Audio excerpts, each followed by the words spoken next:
when all we want to do is run away from, what we really need is to find something that's worth running to. David writes this in Psalm 63. God, you are my God. I can't get enough of you. I've worked up such hunger and thirst for God, traveling across dry and weary deserts. So, here I am, in the place of worship, eyes open, drinking in your strength and glory, in your generous love. I am really living at last.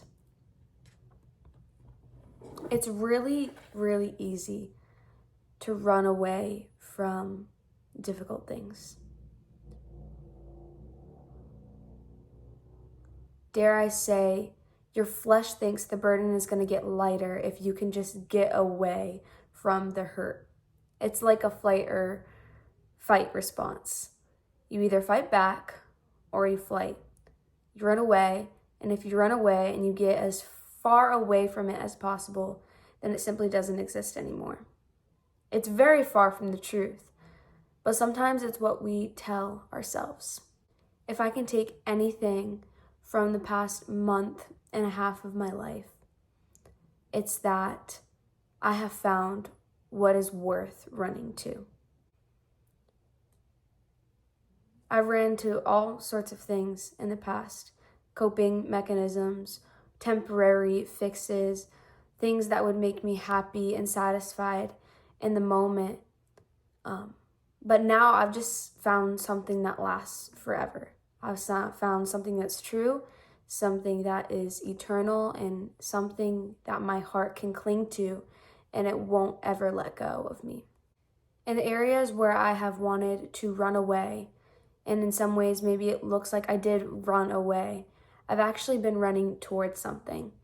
And I think practically it's looked like making these videos and saying out loud what my heart has been feeling and knowing and believing and experiencing in my life. In other ways, it's been sitting down with my journal. In other ways, it's been sitting down in a conversation with a friend.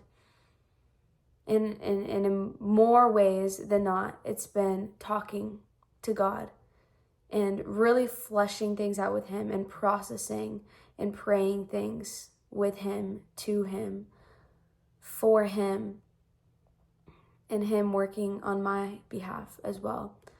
Because I think what I can fail to understand sometimes is that when I run towards God, He's not shying away from me. He's actually a Father that runs towards me as well. And if He's not running, He's waiting with His arms wide open. So why does David write what he writes? David writes with this kind of hunger and thirst for God.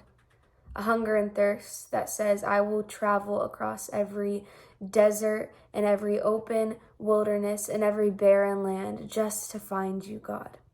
And when I find you and when I meet you, I acknowledge that this is a place of worship. This is a place where I get to lay down my pride. I get to lay down my ambitions, my goals, my dreams. I get to lay down every single thing that I thought that I knew about my life and just praise you and thank you for what you've done.